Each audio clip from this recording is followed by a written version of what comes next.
जय जगन्नाथ सांग माने मु प्रज्ञा चलतु आज किसी खास शुणा। प्रतीक पाई ता बापा गोटे झील ठीक करते। प्रतीक पाई ता बापांक प्रतिटी कथा थिला बेदरगार।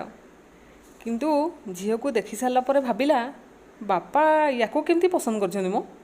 झीलटी देखा श्यामल वर्ण कम उच्चता वाला झीलटा। ताहले ता बापा कौन झीलटी को न देखी मो पाई ठीक करते ना झील ठीक करने पछरे किसी अलग कारण अच्छी जोटा कि प्रतीक बुझीपारनी। ताहले से कारणटा कौन?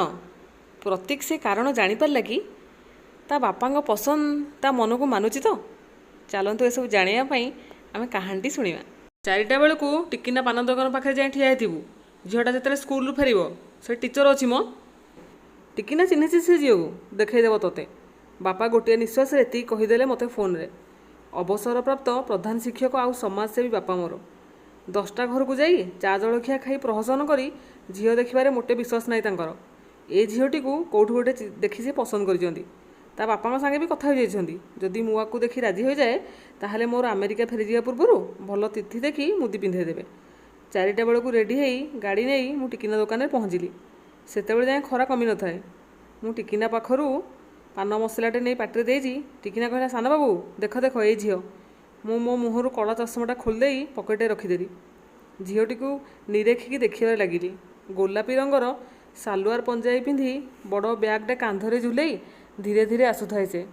अति साधारण झीलटीए, बेसी गोरा नुहे कि बेसी कला नुहे, साबना रंग। कांध पर्यंत थिबा बाड़ को बांधी बुंधी चुटीटे कर देइछि। उच्चता कि से 5 फुट भितर। मुहर गढ़णटा भी चलनीय। एया कहीहब कि किसी मंद नुहे किंतु किसी खास भी नुहे। बापांगर प्राय सबु कथा को निज आदर्श मानि आसीथिबा ए मनटा आज टिके अभिमान रे भरीगला। शेष में बापा याकू मो बुझीचंती एमिति कौन अच्छी याठी। बापा संगे कथा हवा को पड़ो। पकेट्रे चश्मा को नहीं पुणी पिंधि पकईली। झीलटी या भितर दुकानटी को पार करी आग को चली जाइथिला। टिकिना दुकान को अलगा ग्राहक आसी जाइथिले। मु टिकिना दुकान रु बाहरी मो गाड़ी पाखक आसीगली। फेर नजर आउ थे पकईली चली जाउथिबा झीलटी उपरे।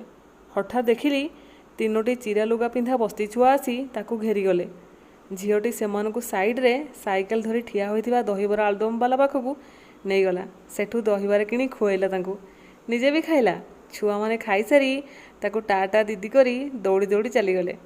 झीलटी ता बाटारे आगकू बढ़ीगला। मु सेमिति चाही रथाए ता चला बाटकू। जानी पारुथिली बापा कौन देखिथिले ता भितरे। भाबुथिली बापांको 40 चश्मा पिंधा आखि जहाँ देखी पारला मोर ई दामी चश्मा पिंधा आखि बोधे केबे भी देखी पारि नथंदा। सांग माने ए कहानी रो आमे कौन शिखिले? आभ्यंतरीण सौंदर्य बाह्य सौंदर्य अपेक्षा अधिक गुरुत्वपूर्ण। तेणु कहार रूपरंग देखि काहाको चिन्हिया अपेक्षा तांकर हृदयटा किपरि ताहा जानिबा बेसी आवश्यक। जय जगन्नाथ।